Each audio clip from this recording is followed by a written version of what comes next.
नमस्कार, नमस्कार, नमस्कार दोस्तों, मैं Nikhilesh Jain Hindi chess base India channel पर आप सभी का हार्दिक अभिनंदन करता हूँ। दोस्तों इस समय क्रोएशिया में जो सुपर यूनाइटेड रैपिड टूर्नामेंट चल रहा है, रैपिड एंड ब्लिट्ज का पहला रैपिड का जो सेक्शन चल रहा है, उसमें आज का खेल जब शुरू हुआ तो पहले दिन के खेल के बाद मक्सिम लागरेव जो है वो सबसे आगे चल रहे थे और भारत के डी गुकेश का सामना था मक्सिम के सामने। मक्सिम जो कि वर्ल्ड ब्लिट्ज चैंपियन रह चुके हैं और फटाफट शतरंज जिसको हम कहते हैं, तेज फॉर्मेट, उसके मास्टर कहे जाते हैं, वन ऑफ द। उनके सामने थे गुकेश, जिनको अभी भी ये जो शतरंज का तेज फॉर्मेट है इसमें खुद को साबित करना है। और गुकेश ने कमाल की शतरंज खेली और ये मैच उन्होंने जीता है मक्सिम से। कैसे जीता है, आइए इस मैच को पूरा देखते हैं। E4 से शुरुआत हुई यहाँ पर और E4 C5, night F3, night C6 और यहाँ पर गुकेश तैयार थे। बिशप C4 लाइन यहाँ पर खेला मक्सिम लागरेव ने। बिशप B5 भी फेमस है। अच्छा, यहाँ पर जो सबसे ज़्यादा लाइन खेली जाती है E6 है, सबसे सेफ लाइन मानी जाती है, लोग खेलते हैं, लेकिन गुकेश ने यहाँ पर नाइट F6 खेला। ओके, यहाँ पर E5 नेचुरल मूव है। अब जो सबसे ज़्यादा लाइन यहाँ पे खेली जाती है वो है नाइट G4 और इसके बाद जैसे क्वीन E2, क्वीन C7, यहाँ पर गेम चलता है काफ़ी हद तक। एंड देन इवन यहाँ पर एक सेक्रीफाइस भी आता है, जो एक लाइन है bishop F7, king F7, queen C4, तो king E8 and then queen into G4 and then G6। तो ये एक लाइन है जो ये भी एक लाइन है। बट गुकेश ने जो लाइन चूज़ की D5, जो कि सबसे सेफ बेटर लाइन मानी जाती है। आप काउंटर अटैक करते हैं इमीडिएटली। बिशप B5, सो नाउ नाइट वापस। D4 यहाँ पर, तो E6, C3, सो बिशप D7, बिशप A4 पीछे हटते हुए, क्योंकि A6 और यहाँ पर CD4 के बाद जो है क्वीन A5 का भी थ्रेड कई बार आता है। सो यहाँ पर एक्सचेंज होता हुआ एंड देन नाइट BD7। अच्छा, इस तरह के स्ट्रक्चर्स इसीलिए में कई बार हम देखते आए हैं। इवन आप देखोगे तो थोड़ा सा कुछ फ्रेंच टाइप भी सेटअप है, हालांकि यहाँ पर सी फाइल पे पॉन एक्सचेंजेस हैं। तो अब यहाँ पर देखना ये होगा कि आप अपने इस घोड़े को कहाँ से खिलाते हैं, इस ऊँट को कहाँ से खिलाते हैं। अच्छा, यहाँ पर गुकेश खेलते हैं नाइट G6, H4 खेलते हैं यहाँ पर मक्सिम, एंड नाउ गुकेश खेलते हैं H6, उकसाते हैं कि भाई आप H5 कीजिए। नाइट वापस आते हैं G7 और देखिए नाइट काफ़ी मैनवर हो रहा है ओपनिंग से ही। और आप बोलोगे कि एक ही पीस बार बार क्यों मूव हो रहे हैं, क्योंकि पोजीशन क्लोज है। जब पोजीशन क्लोज होती है तो कभी कभी आपको इतना वक्त मिलता है कि आप अपने पीसेस को अच्छे स्क्वायर पर रख सकें। अच्छा, इसके बाद क्या हुआ यहाँ पर, बिशप C2, नाउ रुक C8, कासल होता है। गुकेश खेलते हैं नाइट A5। अब गुकेश जो है वो जिस लाइन की तरफ जा रहे हैं, जिस तरह से आउट ऑफ लाइन जहाँ पे जा रहे थे, ये जो पोजीशन है थोड़ी सी रिस्की है ब्लैक के हिसाब से, कंप्यूटर तो यही बोलेगा, लेकिन इतना भी आसान नहीं है यहाँ पर। तो गुकेश का किंग अभी सेंटर पर है, लेकिन चूंकि सेंटर पूरी तरीके से ब्लॉक है तो फिलहाल इस राजा को कहीं से कोई खतरा नहीं है, लेकिन निश्चित तौर पर आपको पीसेस तो निकालने ही होंगे। तो आगे देखते हैं गेम कैसे होता है। गुकेश खेलते हैं क्वीन B6, रुक B1, तो A6 with the idea night C4, बाद में कभी B5 भी आएगा ही, bishop E3, so now knight C4 और क्वीन E2। ये मतलब काफ़ी कॉम्प्लिकेटेड है। अगर मैं आपको बोलूँ कि आप ऐसा खेलो तो मैं बोलूँगा मत खेलो ऐसा, क्योंकि काफ़ी रिस्क है इसमें। आपके पीसेस अभी तक जो है वो निकले नहीं हुए हैं, लेकिन गुकेश का कैलकुलेशन इतना बेहतर है कि वो पोजीशन को इतने बेहतर ढंग से समझते हैं कि वो ऐसा कर सकते हैं। ओके, सो नाउ गुकेश खेलते हैं queen A5 with the idea of B5 और अपोनेंट खेलता है यहाँ पर नाइट D2, नाउ B5।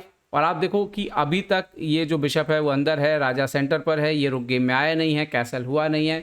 तो काफ़ी सारी समस्याएं थी यहाँ पर ब्लैक के कैम्प में, लेकिन क्या वाइट उसका फ़ायदा उठा पा रहा था, ये इंपॉर्टेंट था। उन्होंने खेला नाइट B3 मक्सिम ने, तो गुकेश वापस क्वीन D8 आते हैं, मतलब एक पीस और घर पे वापस आ जाता है। और आप देख सकते हो कि जो अपना मीटर है वो यही बता रहा है कि वाइट बहुत बेटर है, लेकिन वाइट को साबित करना होगा कि वो बेटर है।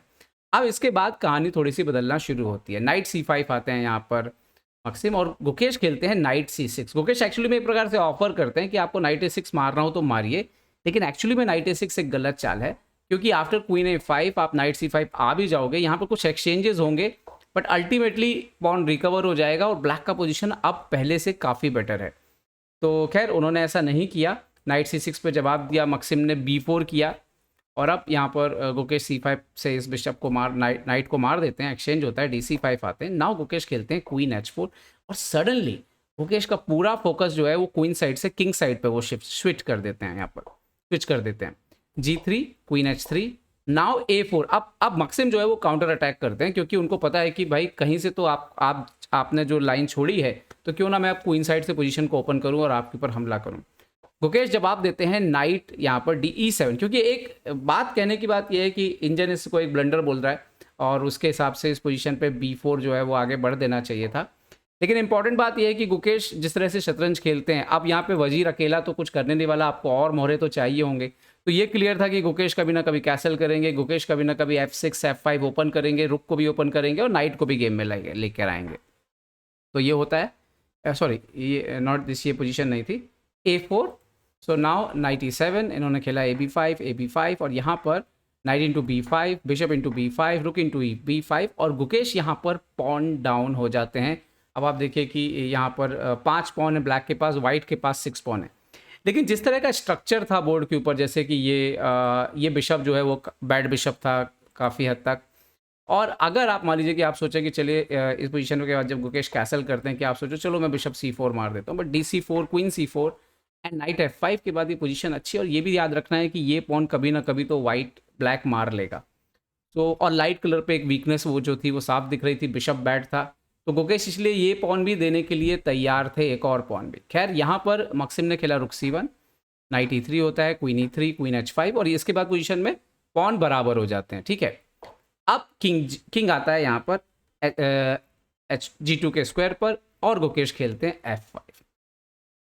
और जैसे वो F5 खेलते हैं यहाँ पर अब कंप्यूटर सजेस्ट करता है कि आप क्वीन G5 रख लीजिए और चाहिए तो एक्सचेंज कर लीजिए, अगर अपोनेंट जो है वो एक्सचेंज एक्सेप्ट करता है तो।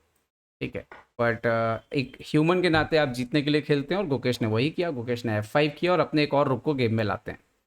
ओके, ई इंटू F6, रुक इंटू F6, रुक आता है H1, क्वीन आता है F7, रुक B2 और ऐसा लग रहा था कि पोजीशन काफ़ी हद तक बैलेंस हो गई। लेकिन गुकेश के हिसाब से देखें तो उनको एक प्ले मिल चुका था और रुक F8 आते हैं और अब दोनों रुक और क्वीन एक ही लाइन पर हैं, F5 पे प्रेशर डाल रहे हैं।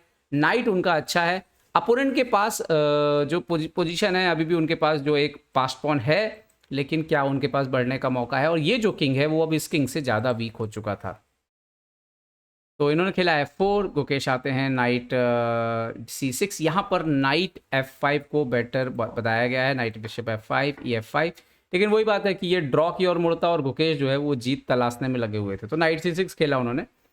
यहाँ पर रुक B6, नाइट E7, रुक E1, रुक E8 खेलते हैं गुकेश। और इस पोजीशन में का एक्चुअली जो पोजीशन है ये वाइट के लिए काफ़ी बेटर पोजीशन थी। यहाँ पर इन्होंने खेला है रुक E2, जिसे ब्लंडर एनालिसिस में समझ में आया है। यहाँ पर क्वीन E5 को ज़्यादा स्ट्रॉन्ग मूव बोला गया है और क्वीन E5 फॉर एग्जांपल यहाँ पर आ चुका है। अभी आप देखिए कि रुक B8 का थ्रेट यहाँ पे शुरू हो चुका है। तो अगर आप जैसे नाइट F5 वगैरह खेलते हैं तो इवन बिशप F5 और उसके बाद यहाँ पर आप देखिए बिशप F5 और अगर आप सोचो कि आप रुक F5 मारते हो तो क्वीन इंटू E6 आ रहा है। तो यहाँ पर आपको समस्याएं जो है वो पैदा हो चुकी थी इस पोजीशन में और इसीलिए ये बेटर होता। लेकिन उन्होंने खेला क्वीन E2 और इसके बाद गुकेश को मौका मिलता है। गुकेश जाते हैं क्वीन H5 और नाइट F5 नहीं जाते हैं यहाँ पे पहले।